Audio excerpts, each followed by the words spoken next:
Hello, Melbourne. It's great to be here in Melbourne. I was just doing shows in Adelaide recently, right? And this is a little trade secret of the industry. I don't know if you know this, but when you perform comedy, right, it helps if you're lower status than the audience, right? Because they won't laugh if they think that you think you're better than them, right? And that makes doing comedy in Adelaide virtually impossible.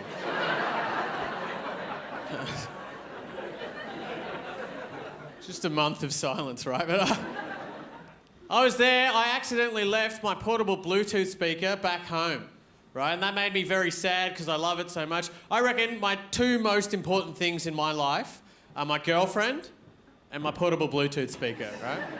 And she's only first because she gave me the speaker. I love it.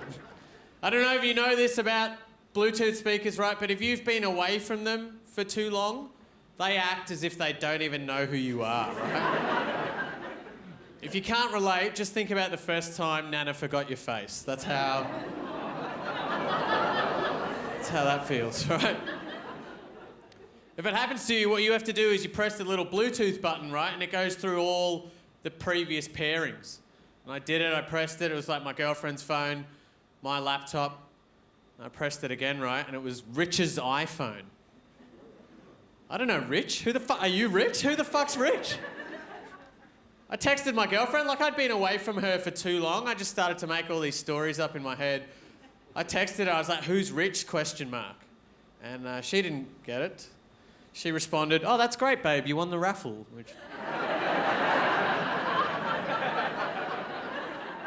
I just freaked out, like, because I don't know, I made this all up in my head, but I could think of nothing worse, right, than learning from your Bluetooth speaker that your relationship's over, right? Like, that would mean some dude named Rich, right, he hooked up with my girlfriend, but also some dude named Rich listened to his music through my fucking speaker, right?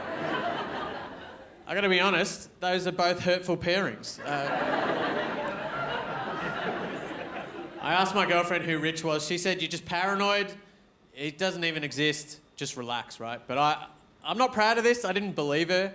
Like, I got on her Facebook and I looked up everyone called Rich. And then I just found them in real life, right? And I walked behind them like a metre back.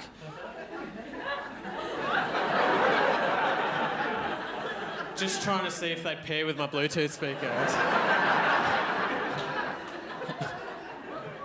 I found Rich. He has impeccable taste in music. I think my girlfriend's better off with him. He's great.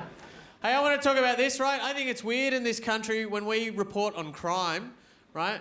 We only mention the ethnicity if it's not white.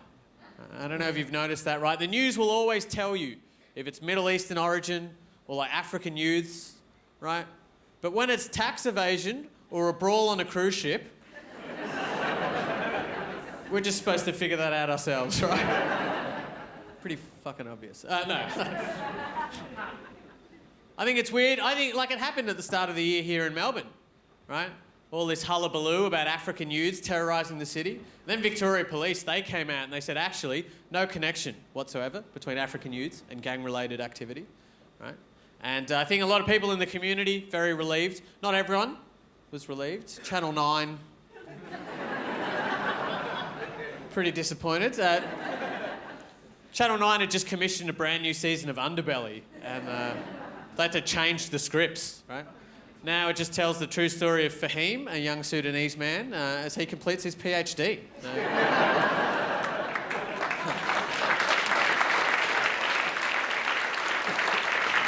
I think it's weird, maybe the journalists, they're just very conscious about diversity, right? And they're like, hey, it's about time we give these ethnics some airtime, right? Because the rest of the news, pretty much white people already overrepresented. Especially because recently so much of it was about the Winter Olympics. Like, I don't know if you watched that. That was the whitest shit I've ever seen. I'm not just talking about the snow, right? But like, half the time they're wearing masks, but I know.